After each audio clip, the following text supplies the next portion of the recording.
కనుక ఆయన మన పాపములను క్షమించి సమస్త చెల్లించినది మనకు పవిత్రులుగా చేయను.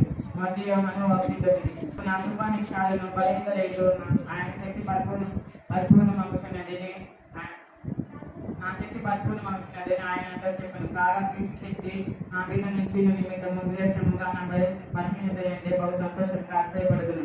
2 కొరింథీ 12:9 మీరు విశ్వాసం ద్వారా ప్రభు చేతనే రక్షింపబడి ఉన్నారు. ఇది మీ వలన కనిపించే కాదు దేవుడి వలన.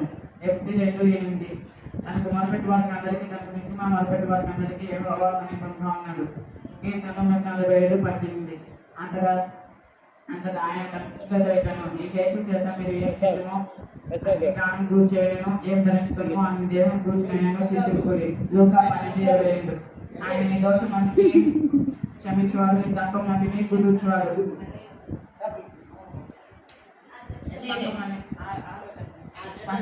కుదుర్చువాడు